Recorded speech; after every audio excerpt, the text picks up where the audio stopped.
I think this is probably the right one. You know the rules. Robots paint, you guess. I give some clues along the way. I don't know if they start hard or start easy. We'll see. This first actor was one of the first Asian matinee idols in Hollywood.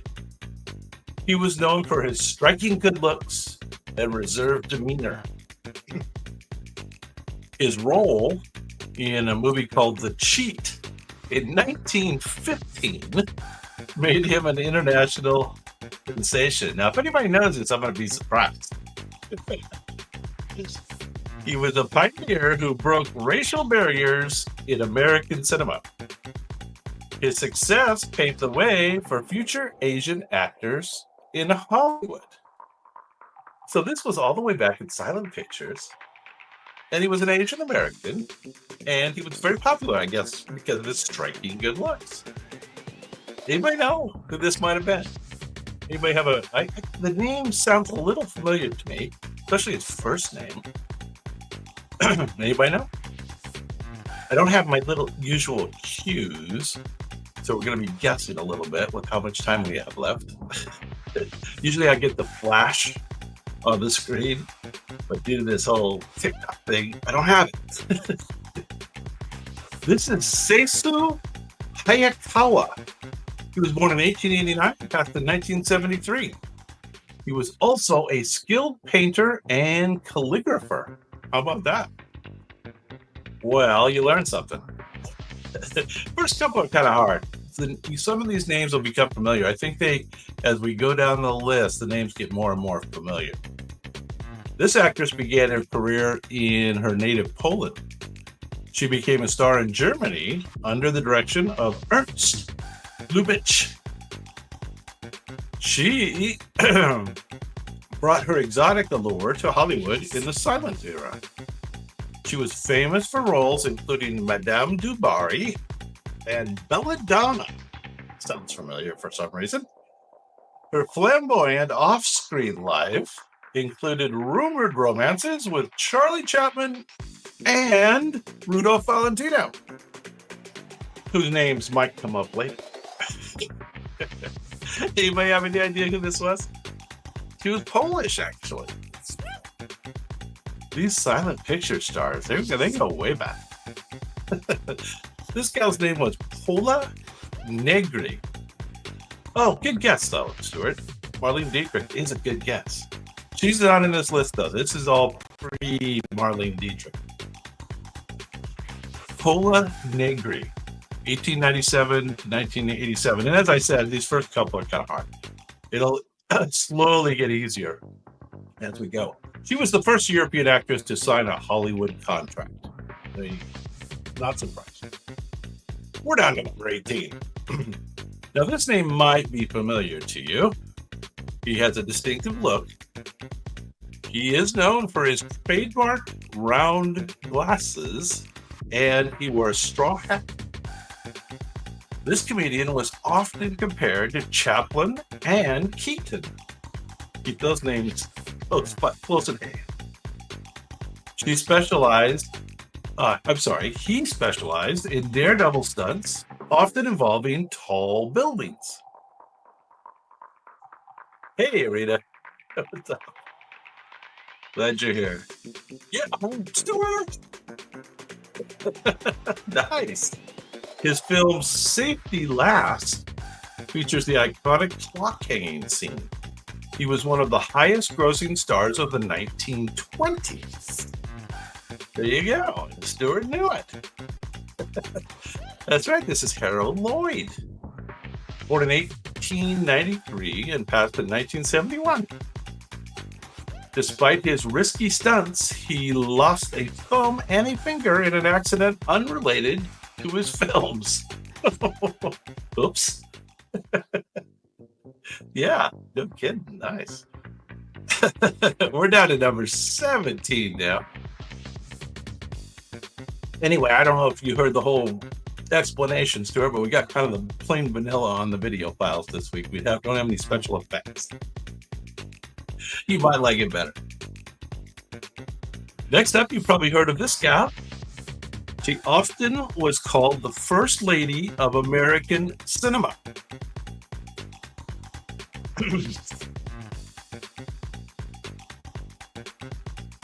She started her career with director D.W. Griffith.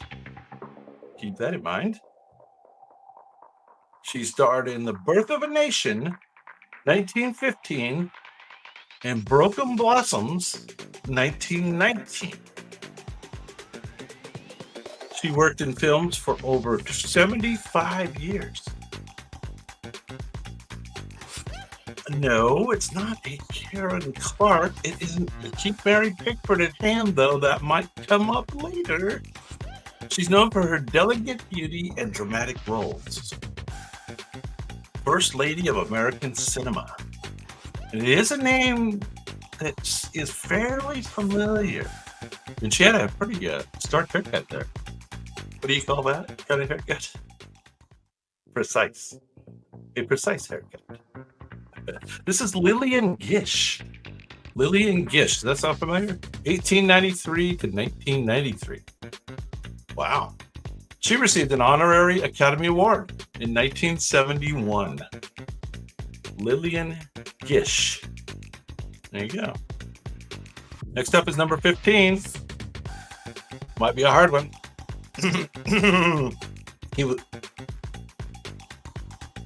She was born in Mexico.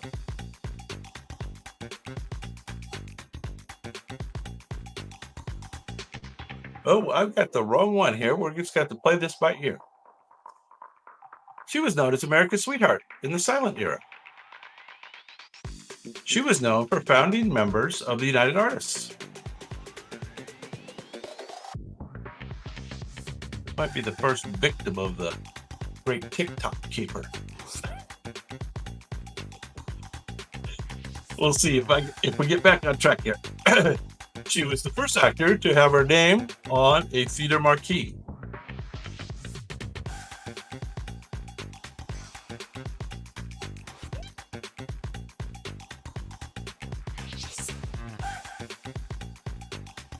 She won an Oscar for her performance in Coquette.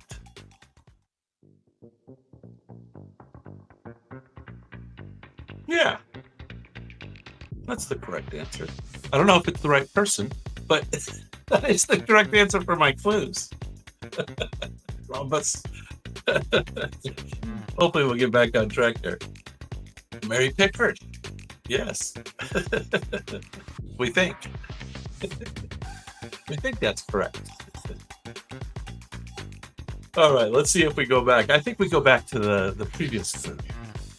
Born in Mexico, he began his career as an extra in silent films. He was groomed to be Rudolph Valentino's successor, that's known for playing the title role in Ben-Hur. How about that? This was the 1925 Ben-Hur. Wow. He was a heartthrob who captivated his audiences with his charm. Of course. His career declined with the arrival of sound films. Is that what we're calling them? Born in Mexico. Groomed to be Rudolph Valentino's successor. Starred in the first version of Ben-Hur. Anybody know? Ricardo. It's a good guess. Incorrect. But good guess. This is a gentleman named Ramon Navarro. Ramon Navarro, 1899 to 1968. You learn something every day on Quick Bite History Live. He also had a successful singing career in Mexico. There you go. Now let's see who we got next. All right. So she was dubbed Hollywood's first vamp. She became famous for her seductive, mysterious roles.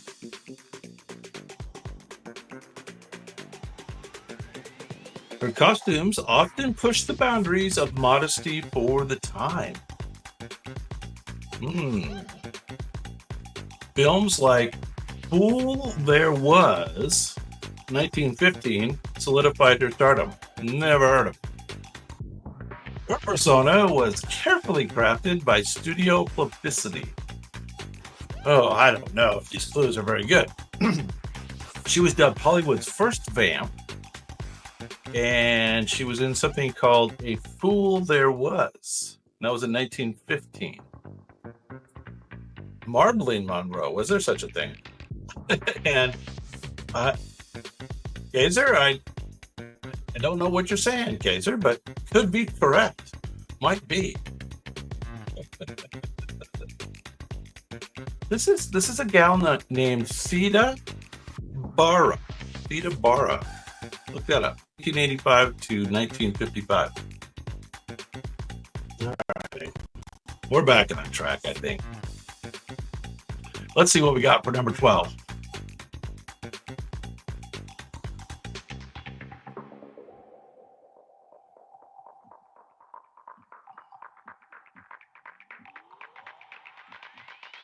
Oh, here we go. Well, so we're going to get back on track now. The robots have thrown me for a loop. Not the first time. This is Theda Bara. It makes more sense now. She was Hollywood's first vamp. She became famous for her seductive, mysterious roles. Anyway, that's her now. It's quite a look, isn't it?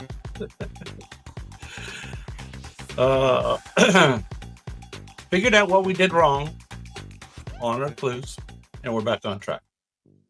I'll tell you, this whole TikTok CapCut thing threw me off today. Definitely threw me for a loop. I didn't know if I was going to get these files done. I didn't know what we're going to do. Now I'm trying to learn new software. I'll tell you, I've got a lot of excuses today. But this is Theda Bara. Okay? There you go. That's her. Trust me. You have to trust me on this. Her persona was carefully crafted by studio publicity. All right. Now we're down to number 12. Oh.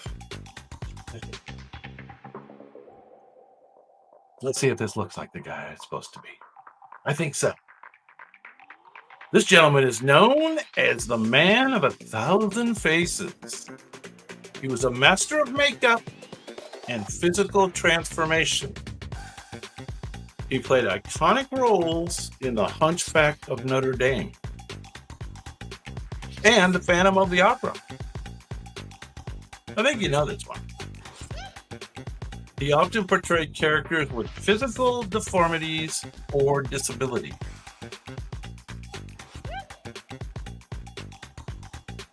I think you know this one. His performances inspired generations of horror actors. Yeah, you got it, Maddow. He was the father of Lon Chaney Jr., who played the Wolfman.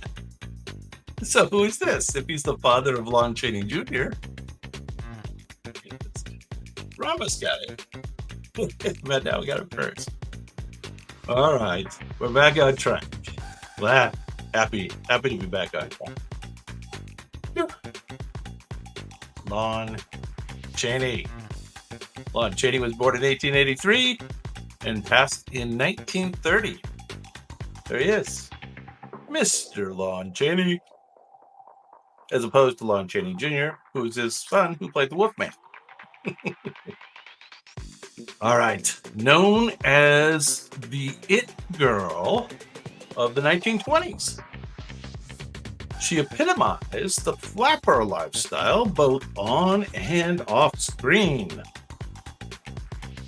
She starred in a movie called Wings in 1927, the first film to win an Oscar.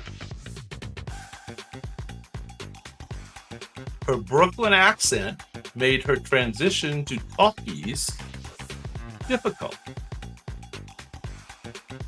I think you know this one.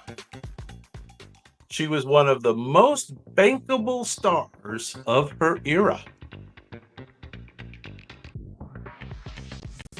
Who knows? Anybody know this one? Give it a try. Give it a try. Nobody knows?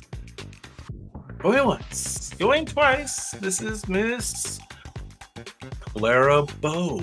Clara Bow. Does that ring a bell? 1905 to 1965. She retired from acting at just 28 years old. That was an early retirement.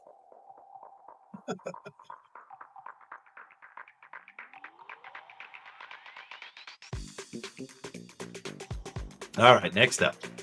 Number 10. Now this one gets harder again. Good luck. He was known for his boy next door charm and dashing good looks. He starred in early action films such as The Roaring Road, and that was all the way back in 1919.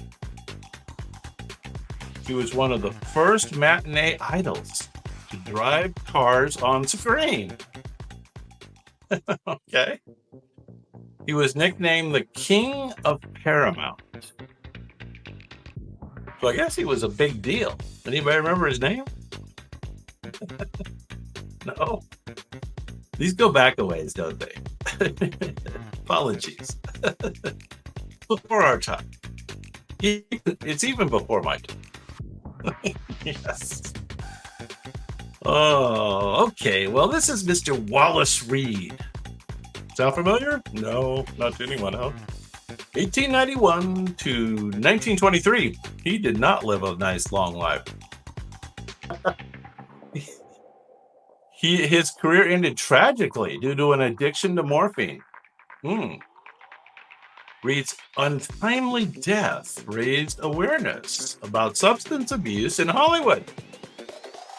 I guess they were all doing quite a bit of cocaine back in the day. Next up.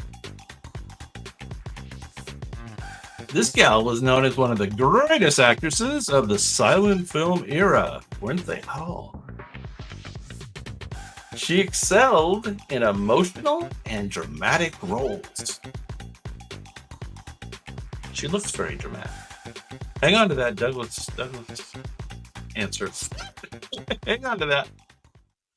Films like Smiling Through and Smiling Through, which was in 1922, cemented her status as a star.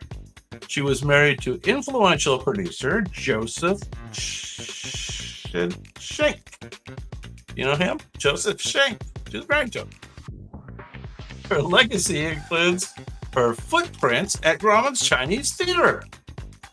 All right. Well, too much. That's a good guess. We had Clara Bow on already, though. This looks a little. She does look a little bit like Clara Bow, but it's not her. No. Not Midwest. Good guess, though. I like that guess. This is a gal named Norma Talmadge. Sound familiar to anybody? Not to me. Norma Talmadge. Talmadge was instrumental in popularizing the star system in Hollywood. There you go. Grauman's Chinese Theater. Excellent. Now, I think you know this guy. You should get this one. He was a pioneer of slapstick comedy during the silent era. He mentored Buster Keaton and other comedy legends. He starred in films like The Butcher Boy in 1917, just the other day. His career was derailed by a scandal in 1921. This was the scandal guy. Anybody know? Good guess. Incorrect, Meadow. His career was derailed by scandal. I said that. Despite controversy, he remains a key figure in early comedy, and his name is well known. Any other guesses? Keep that one too. That's incorrect, Meadow, but keep that dancer around. This guy is also well known. His name was Roscoe Fatty Arbuckle. Fatty Arbuckle. That sound familiar at all to anybody? Fatty Arbuckle. This is him. 1887 to 1933. Arbuckle was posthumously honored with a star on Hollywood Walk of Fame after his death, of course. Next up, I think you know this name. I've seen it up there before. He was known as the King of Hollywood during its golden age. He starred in swashbuckling adventures like The Thief of Baghdad in 1924. He co-founded United Artists with Mary Pickford, Charlie Chaplin, and D.W. Griffith. Oh no, hang on to that. Oh, there you go. Rhombus knows his athleticism and charisma made him a top box office draw. And he was married to Mary Pickford. He was Hollywood royalty. Errol Flynn's a good guess, but incorrect. Rhombus had it. It is Douglas Fairbanks. That's him. 1883 to 1939. He was the first host of the Academy Award show. That was in 1929. Douglas Fairbanks. Yeah. There he is. Looks just like him, right? Good job, robots. All right, next up. We're down to number 6. All these names should be familiar. She was a Swedish-born actress with an enigmatic on-screen presence. Enigmatic. She transitioned from silent films to talkies with ease. One of the few that did that. She must not have had a Brooklyn accent. She was known for roles in Flesh and the Devil and The Grand Hotel. Yeah, Rhombus, you're dominating the game. That's good known as not just. Her famous line, I want to be alone, became iconic. I guess. Okay. She retired from acting at just 36 years old. Adding to her mystique. She had a mystique. She looks like she might have had a mystique. As mystiques go. Jason? This is not Lauren Green. It may look a little bit like Lauren Green in the robot painting, but this is GretaGarbo. GretaGarbo, 1905 to 1990. She lived a long time.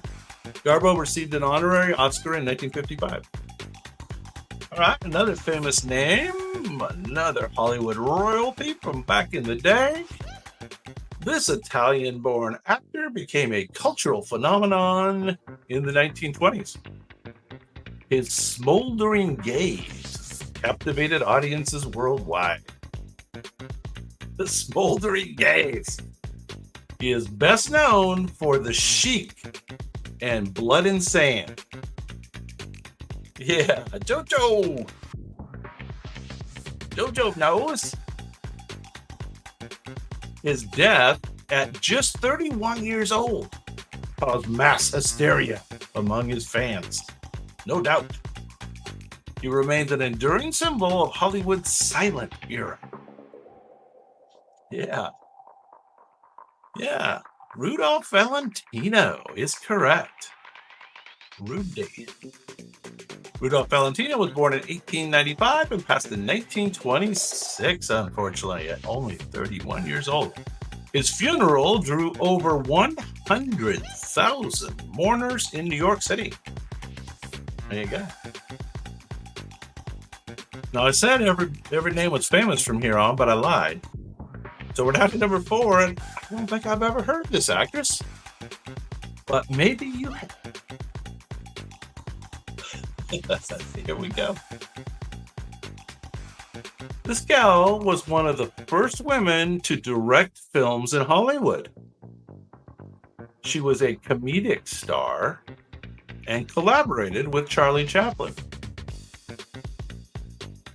She starred in films like Mabel's Busy Day. And that's a good clue. Mabel's Busy Day.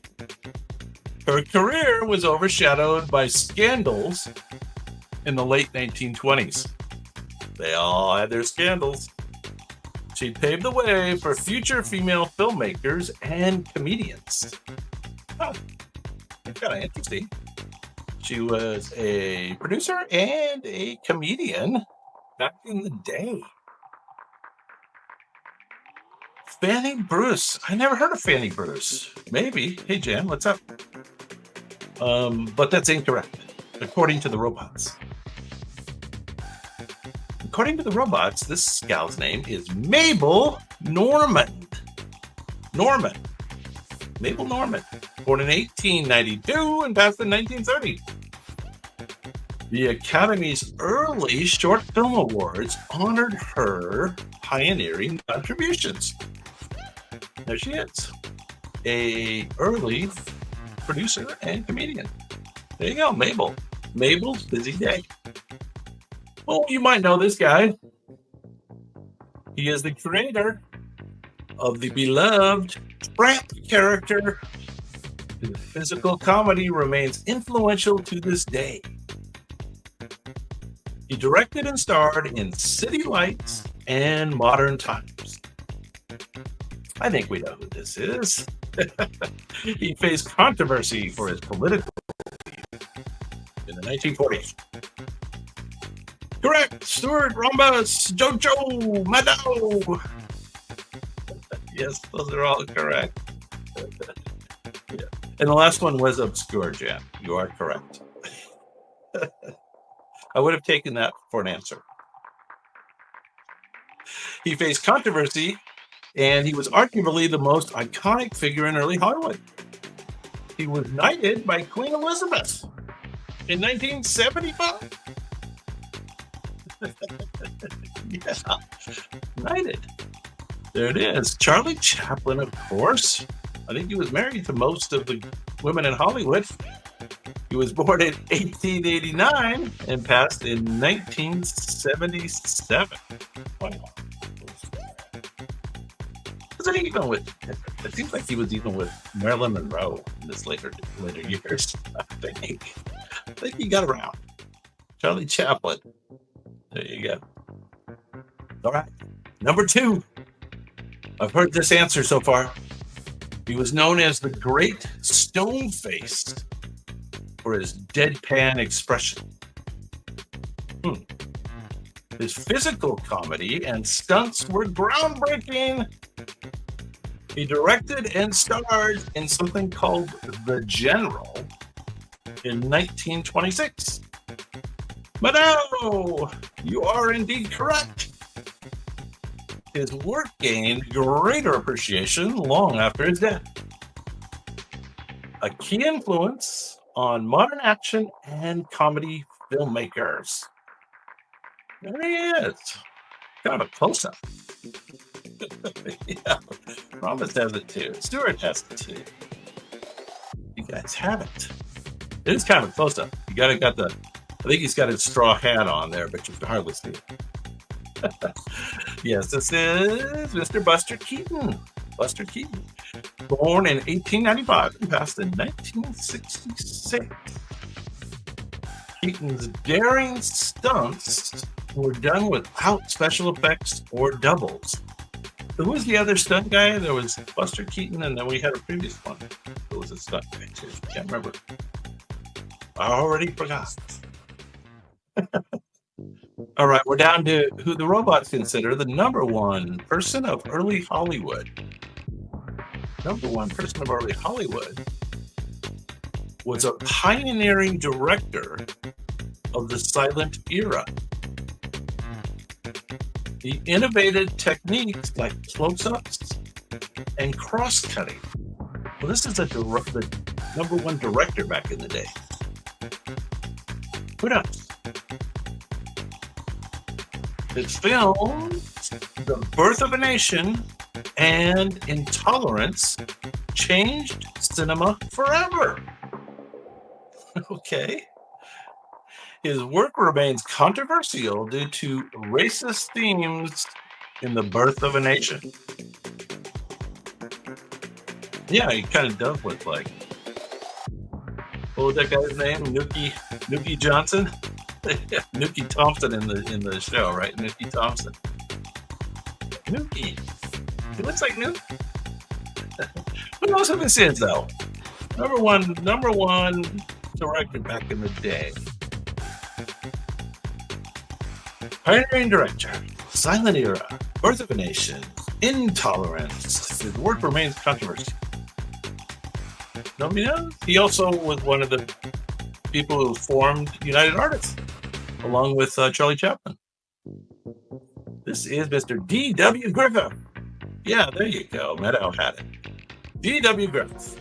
Griffith helped establish the first generalization of feature-length films in Hollywood. All right, well, we got through that. Sorry that was a little rough towards the beginning there. We got a little out of order.